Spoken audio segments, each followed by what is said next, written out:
ہم نے ہر طریقے سے میرے تعلیم کے میدان میں آ جائیں، ہم نے کوشش کی کہ ہم سب کو ساتھ لے کے چلیں، اور اللہ کے تعالیٰ کے فضل و کرم سے ہم سب کو ساتھ لے کے چلے۔ جب ہم نے اسکول بند کرنے کا فیصلہ کیا تو ہم نے سب کے مشاورت سے فیصلہ کیا۔ اس کے بعد جب ہم نے امتحانات کے بارے میں فیصلہ کیا، سب کی مشاورت سے فیصلہ کیا، اور ہم نے بہت سارے اقدامات اٹھائے جس میں مختصراً میں عرض کرنا چاہتا ہوں۔ کیونکہ سارے اسکول بند ہو گئے تھے، اس لیے ہم نے فیصلہ کیا کہ فوری طور پہ ہمیں کوئی ایسا بندوبست کرنا چاہیے کہ بچوں کی تعلیم جو ہے وہ کسی نہ کسی طریقے سے جاری رہ سکے۔ تو ہم نے لاک ڈاؤن ہونے کے 15 دنوں کے اندر اسپیکر صاحب ہم نے ٹیلی اسکول کا اجرا کر دیا،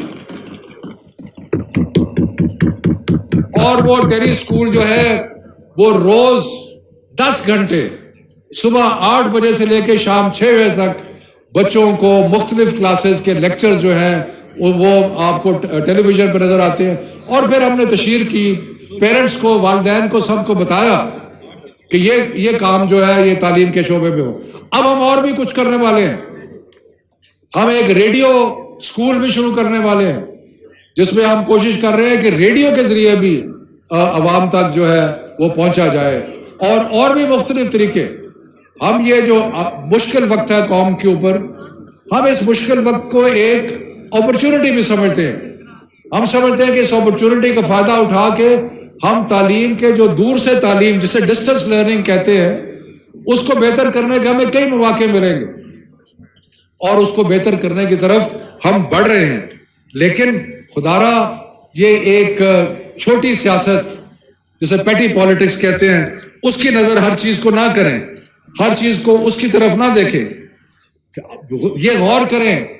کہ ہم نے سب چیزوں کو بیلنس کر کے چلنا ہے، اور ہم نے وہاں جہاں ہم نے صحت کا خیال رکھنا ہے، وہاں ہم نے معیشت کا بھی خیال رکھنا ہے، اور آگے کی جاتے ہوئے کئی چیزیں ہیں اس کے اوپر ہمیں اتفاق رائے کرنا چاہیے۔ اتفاق رائے، ہم نے ہیلتھ کی فیسلٹیز کو بہتر کرنا ہے اگر ہم نے آگے بڑھنا ہے۔ بدقسمتی ہے کہ جب ہمیں وبا پڑی تو محسوس ہوا کہ پچھلے کئی دہائیوں سے ہم نے صحت کی طرف توجہ نہیں دی تھی۔ ہمیں صحت کی طرف توجہ دینی پڑے گی۔ ہمیں یہ بھی آئیڈینٹیفائی کرنا پڑے گا کہ جو کلسٹرز ہیں، جہاں لوگ زیادہ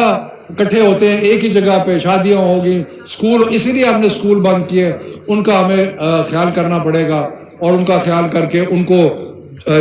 لیکن ساتھ ساتھ ہم نے زندگی کے شعبہ جات جو ہے ان کو بھی کھولنا ہے۔ تو یہ ایک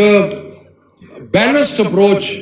لے کے، اور دنیا سے بھی سیکھے، دنیا میں بھی اب بیلنسڈ اپروچ کی طرف بڑھ رہے ہیں، تو اور بیلنسڈ اپروچ سے ہی ہم انشاءاللہ تعالی حالات کو بہتر کریں گے۔